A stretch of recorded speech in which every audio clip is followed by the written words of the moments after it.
Hello student, welcome to my YouTube channel Ahmad classes. तो 2-3 दिन से मैं वीडियो नहीं बना पा रहा था, तबीयत थोड़ी ख़राब थी, लेकिन अब मैं रेगुलर वीडियो बनाऊंगा और डेली आप लोगों को अपडेट करूंगा। तो दो चर वाले रैखिक समीकरण मेरा अगला टॉपिक है। दो चर वाले रैखिक समीकरण, इसके बारे में आपको इसका महत्वपूर्ण ऑब्जेक्टिव बताना है। ये 2 पार्ट में मैं बताऊंगा, जिसमें से पहला पार्ट यही है, इसके बाद दूसरा पार्ट में डालूंगा, इसका ये भी खत्म हो जाएगा। चलिए, इसको स्टार्ट करने से पहले इसका एक एक फॉर्मूला वो जान लेते हैं हम। इसमें एक फॉर्मूला होता है a by d equals to b by e equals to c by f। ये तीनों आपस में बराबर होता है। तो इसका 3 कंडीशन पहला ले लेते हैं, a by D not equal to b by f। फिर हो जाएगा a by D equal to b by E equal to c by f। और तीसरा होता है a by D equal to b by e not equal to c by f। ठीक, ये 3 condition है। आपको हम कलर चेंज कर देते हैं। ये आपका 3 कंडीशन हुआ।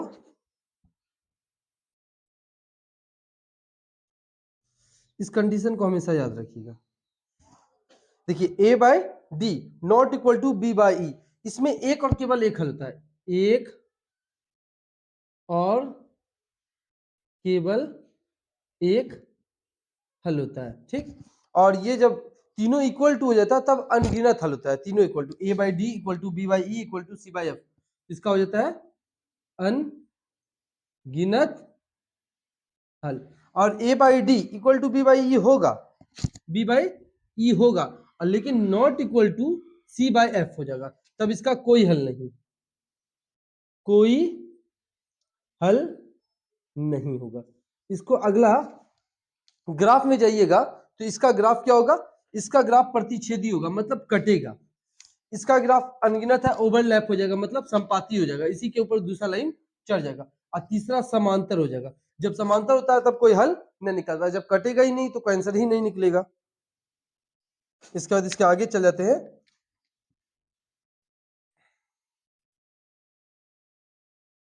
इसी को बोलते हैं प्रतिच्छेदी, प्रतिच्छेदी।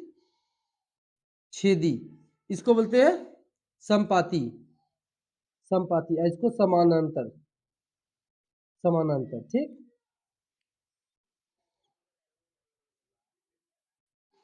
इसी का आगे भी नाम निकल जाता है। इसका आगे नाम निकल जाता है क्या, इसको बोलते हैं समीकरण को अविरोधी। इस युग्म को, युग्म क्या कहलाएगा, अविरोधी। और ये कहलाएगा विरोधी, नीचे वाला। और ये हो जाएगा आश्रित, आश्रित। ठीक ना, ये कंडीशन हमेशा याद रखिएगा, ये आपको ऑब्जेक्टिव में बहुत काम देगा। ठीक, तो चलिए हम स्टार्ट करते हैं अब सॉल्विंग करना।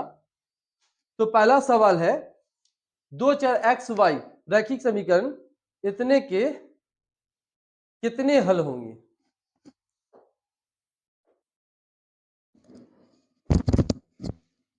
तो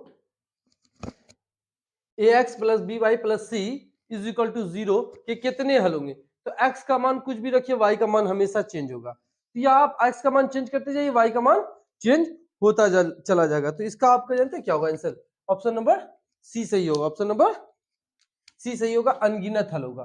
क्योंकि कोई भी रैखिक समीकरण ए एक्स प्लस वाई, जैसे कि for example x plus y बराबर 3 दे दे, आज का बोले कितना हल है, तो एक्स का मान 1 रखिए तो वाई का मान कुछ और आएगा, 2 रखिए तो कुछ और आएगा, 3 रखिए तो कुछ और आएगा, चेंज होते चला जाता है। तो ऐसे कंडीशन में हमेशा अनगिनत हल होता है। चलिए, दूसरा क्वेश्चन है, यदि दो चर वाले रैखिक समीकरण का आलेख प्रतिच्छेदी हो, क्या हो, प्रतिच्छेदी हो, तो रेखाओं के हलों की संख्या होगी क्या, प्रतिच्छेदी, प्रतिच्छेदी कटेगा तो एक और केवल एक हल होगा, एक और केवल एक हल होगा, सिर्फ एक हल होगा। आपका ऑप्शन नंबर ए सही हो जाएगा। चलिए, अगला बोल रहा है, निम्न में से कौन इतना और इतना का हल है, एक्स और वाई का हल है। तो इसमें जानते क्या करना है, हमको ध्यान रखना है कि एक्स और वाई दोनों का वैल्यू दिया हुआ है, तो एक का पुट करेंगे दूसरा आ जाना चाहिए, तब मेरा सही आंसर हो जाएगा। हम किसी पर भी चेक कर सकते हैं। चलिए यहां रख देते हैं, जैसे एक्स का मान 2 रख दिए और वाई का मान 1 रखिए, तो y का मान 1 आ जाना चाहिए, x का मान 2 रख देते हैं तो 2 गया, 2 उधर गया, -2 -2 -2 कट गया, x y बराबर 0, ऐसे रख सकते हैं 2, अरे 2 एकम 2, 2 में से 2 गया 0, ये तो एक नंबर सही हो गया इसका, ऐसे ही सॉल्व हो गया ये तो डायरेक्ट। दोनों मान आपको यहाँ पुट कर देना है, जैसे कि ना x minus 2y equal to 0 था, तो x का मान 2 रख दिया, y का मान इंटू -1 रख दिया, तो 0 के बराबर आना चाहिए, 2 - 2 0 के बराबर, 0 बराबर 0 आ गया, कंडीशन आपका एक नंबर सही हो गया। ऐसे कभी कभी है ना, आप एक पर मान रखिए, दूसरा का आ जाना चाहिए, जैसे यहाँ पर भी आप रख के चेक कर सकते थे, x का मान 2, 3 दूनी 6 और y का मान 1, 4 एकम 4, 6 4 10, 10 आ गया, परफेक्ट हो गया, इसका मतलब ये सही है। चलिए अगला क्वेश्चन देख लीजिए, क्वेश्चन नंबर 4, ये दे रहा है 0.3x माइनस 0.37 बराबर 0.37x माइनस 0.3 है, तो इसको सॉल्व करने बोल रहा है, तो इसको हम सॉल्व करके x का वैल्यू निकाल लेते हैं, 0.3x ये इधर आया तो माइनस 0.37x बराबर माइनस 0.3 आ जाएगा प्लस 0.37, तो ये हो जाएगा 0.07 माइनस x बराबर हो जाएगा, ये हो जाएगा 0.07, तो ये से कट गया, x बराबर -1 हो जाएगा, x बराबर -1 हो जाएगा, ऑप्शन नंबर x बराबर -1 एक नंबर इसका सही होगा। अगला देखिए, एक रैखिक समीकरण का घात होता है, एक रैखिक समीकरण का घात हमेशा एक होगा, एक रैखिक समीकरण का घात हमेशा एक होगा, मतलब कोई भी रैखिक समीकरण उसका घात एक होगा, दो रैखिक समीकरण का द्विघाती समीकरण या दो रैखिक समीकरण का घात तो 2 होगा, त्रिघातीय का 3 होता है घात, अधिकतम घात रैखिक। अब चलिए क्वेश्चन नंबर 5 हो ही गया, क्वेश्चन नंबर 6, रैखिक समीकरण युग्म इतना इतना के हल होंगे, देखिए तो इसको लिख लीजिए, क्या है 2x माइनस 3y बराबर -2 कर सकते हैं, इस 2 को उधर भेज दिए -2, और इसको लिख सकते हैं 6x माइनस 9y बराबर -5, इसको ऐसे कर सकते हैं हम 2/6 बराबर -3/9 -9 बराबर -2/-5, ये माइनस माइनस कट गया एक बार में, ये कट गया 3 बार में, ये एक बार में, ये कट गया 3 बार में, ये रह गया, मतलब 1/3 equal to 1/3 not equal to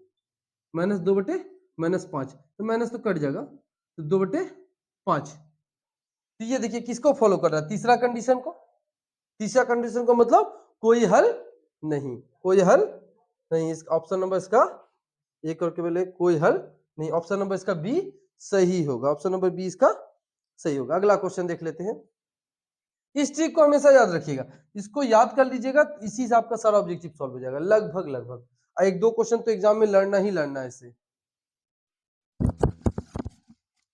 अगला क्वेश्चन है, यदि समीकरण इतना और इतना हो तो एक्स और वाई का मान पूछ रहा है, तो इसमें हम मान पुट करके चेक कर सकते हैं, तो मान पुट करने चेक करने के लिए क्या करना होगा, देखिए 2 रखे 2 दूनी 4 और 4 रखे 4 तिया 12, 12 और 4 हो गया 12 4 16 नया होगा, ये ऑप्शन नंबर बी देखते हैं, माइनस -4 और -15, -4 -15 -19 नहीं होगा, ऑप्शन नंबर सी देखते हैं, 3 रखे तो -6 और 3, 6 3 -3 आ जाएगा, ये भी नहीं होगा, ऑप्शन नंबर डी रखते हैं, -2 -2 नहीं 4 5 दिया 15, 15 में से 4 जाएगा तो 11, ये ऑप्शन नंबर इसका डी सही होगा। ये मान आपको दोनों को रख के चेक करना है, कोई एक सही हो गया इसका मतलब उस पर सटीक बैठ जाएगा। अगला क्वेश्चन देखते हैं, एक रैखिक समीकरण युग्म इतना और इतना का फिर चेक करना होगा, क्या है x प्लस 2y बराबर 5 और यहां दिया हुआ है 3x plus 12y equal to 10 है, तो 1/3 इक्वल टू 2/12 इक्वल टू 5/10 हो गया, ये कट गया 1/6, 1/3 नॉट इक्वल टू 1/6, आगे का बातें ना होगा, पहला कंडीशन आ जाएगा, एक और केवल एक हल होगा, एक और केवल एक हल होगा, एक से अधिक हल होगा नहीं, एक हल होगा, वही एक हल होगा या एक या केवल एक हल होगा, क्वेश्चन नंबर 8 का आंसर ए सही होगा। चलिए क्वेश्चन नंबर 9, यदि दो चर वाले रैखिक समीकरण के अनंत हल हो तो उनका आलेख होगा। अनंत हल होगा मतलब अनगिनत हल होगा, तो उसका आलेख क्या होगा? उसका आलेख संपाती होगा, संपाती होगा, संपाती होंगे, दो संपाती होंगे, संपाती रेखाएं होंगी, दो संपाती रेखाएं होंगी, एक पर एक लाइन चढ़ जाएगा, एक पर एक लाइन चढ़ जाएगा। संपाती का मतलब वह दो लाइनें एक दूसरे के ऊपर चढ़ के गुजर जाए, उसी को संपाती कहते हैं। चलिए, तो क्वेश्चन नंबर 9 का ऑप्शन नंबर सी सही होगा। चलिए अगला क्वेश्चन बोल रहे हैं समीकरण, पहले इसको हम क्लियर कर लेते हैं थोड़ा सा बोर्ड को, उसके बाद बताने में आसानी होगा।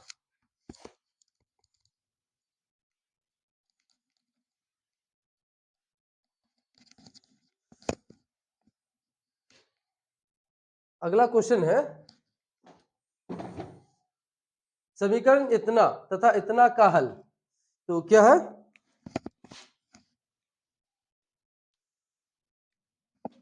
2x plus 3y equal to 5। Board भीगा हुआ है।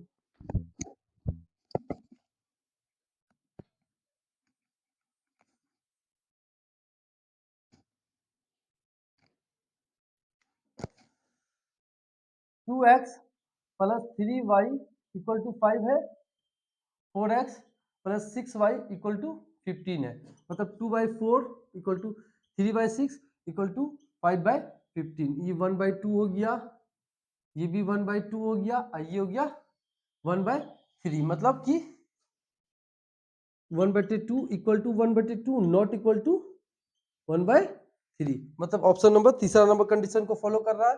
तो क्या होगा इसका? इसका कोई हल नहीं होगा, ऑप्शन नंबर सी इसका सही होगा, ऑप्शन नंबर सी इसका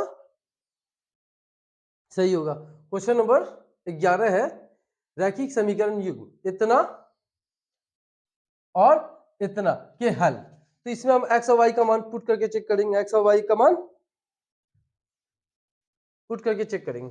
तो एक्स का मान 2, वाई का मान 3, 2 रखा 5 दूनी 10 और 3 रखा तो 3 दूनी 6, 10 6 16। ये ऑप्शन नंबर ए सटीक बैठ गया एकदम, तो एक ही बार में बैठ गया। दूसरा नंबर चेक कर लीजिए आप, 2 दूनी 5 दूनी 10, 2 एकम 2, 10 2 12 16, नहीं हो रहा है। इसको रखेंगे 0 तो 0 हो जाएगा, 3 दूनी 6, ये भी नहीं होगा। इसको रखेंगे 5 एकम 5 और 3 दूनी 6, 6 5 6 5 11 होगा, ये भी नहीं होगा, मतलब ये भी नहीं, ये भी नहीं और ये भी नहीं होगा। ठीक, आप चेक कर सकते हैं रख के। अगला क्वेश्चन देखिए, क्वेश्चन नंबर 12, ऐसे इसको रख के एक बार दिखा देते।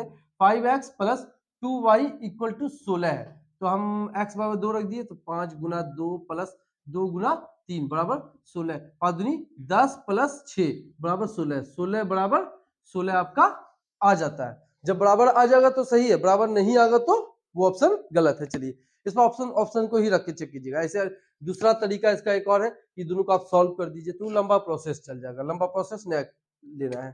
ठीक, क्वेश्चन नंबर 12 देखिए, निम्नलिखित में निम्नलिखित निकाय इतना और इतना के आलेख होंगे। इसका आलेख चेक करने के लिए हमको इसका लिखना होगा पहले 6x - 2y बराबर -9, प्लस 9 था उधर जाके -9 हो गया, और ये हो जाएगा 3x - y बराबर -12, तो 6/3 बराबर -2/-1 बराबर -9/-12, तो माइनस माइनस कट गया, दो बार में एक बार में, दो बार एक, ये हो गया 3 बार में, ये हो गया 4, मतलब 2/1 बराबर 2/1 नॉट इक्वल टू 3/4 हो जाएगा, माइनस कट जाएगा।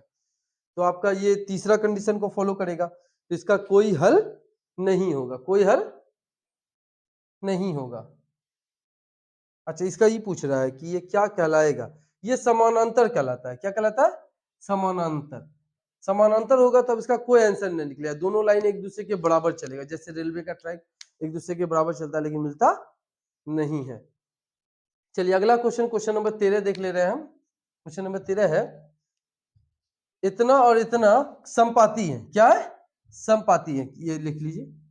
3x - y बराबर -8, 6x - k, y बराबर -16, मतलब 3/6 equal to -1/-k equal to -8/-16। समपाती का मतलब लास्ट, संपाति नहीं बोल रहा है, संपाति, समपाती का मतलब होता है अनगिनत हल, तीनों कंडीशन आपस में बराबर होना चाहिए। ये हो गया 1/2, ये माइनस कट गया तो 1/k बराबर, ये माइनस कट गया तो 1/2 हो जाएगा एक बार में, और ये 2 बार में। मतलब ये k का मान कितना हो जाएगा, ये 1/2 1/2 1/2 होना चाहिए, इसका मतलब k का मान 2 होना चाहिए, k का मान 2 होना चाहिए, k का मान 2, ऑप्शन नंबर ए सही है। चलिए इसको हम क्लीन कर दे रहे हैं, उसके बाद फिर आगे बताते हैं।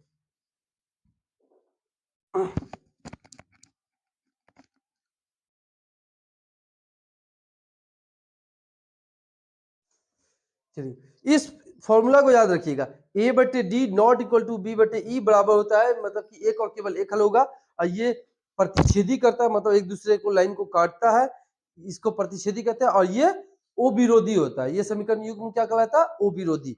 और जब अनगिनत हल होता है तो ये ओवरलैप हो जाता है, लाइन के ऊपर लाइन चल जाता है, उसको संपाती कहते हैं वो, और इसको कहते हैं आश्रित, इसको कहते हैं आश्रित। इसका समीकरण युग्म आश्रित कहलाएगा, और इसका अनगिनत हल निकलेगा, और इसमें तीनों बराबर होगा, a/d equal to b/e equal to c/f। और तीसरा कंडीशन होता है a/d इक्वल टू b/e होगा, नॉट इक्वल टू c/f होगा, तब इसका कोई हल नहीं निकलेगा, कोई हल नहीं निकलेगा। और ये समीकरण युद्ध समांतर होगा, मतलब समांतर, एक दोनों लाइन एक दूसरे के समांतर होगा, कहीं पर कटेगा नहीं, और कोई आंसर नहीं निकलेगा, ना x का निकलेगा ना y का वैल्यू निकलेगा, और इसी को कहते हैं हम विरोधी।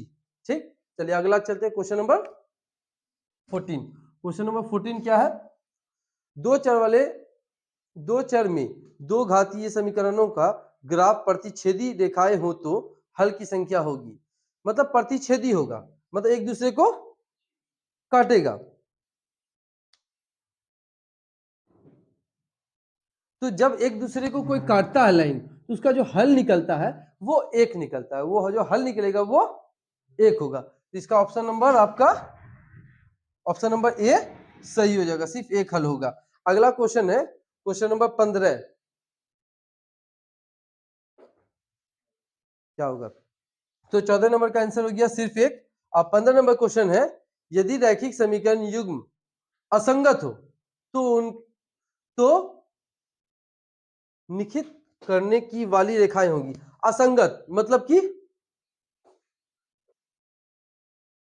तो इसमें जानते हैं क्या बोल रहे हैं, संगत और असंगत। हम ये जो पहला वाला है ना, ये संगत कहलाता है, क्या कहलाता है, संगत। एनसीईआरटी बुक में संगत और असंगत देता है, भारतीय वन बुक में वो विरोधी और विरोधी का उपयोग करता है, दोनों सवाल पूछता है दोनों तरह से। तो ये हो गया संगत और ये हो गया ओ संगत, ओ संगत, ठीक ना। तो पूछ रहा है किसे, ओ संगत पूछ रहा है ना, ओ संगत। तो ओ संगत क्या होगा, समानांतर होता है, ओ संगत समानांतर होता है, इसलिए इसका हमेशा क्या होगा, समानांतर, सदैव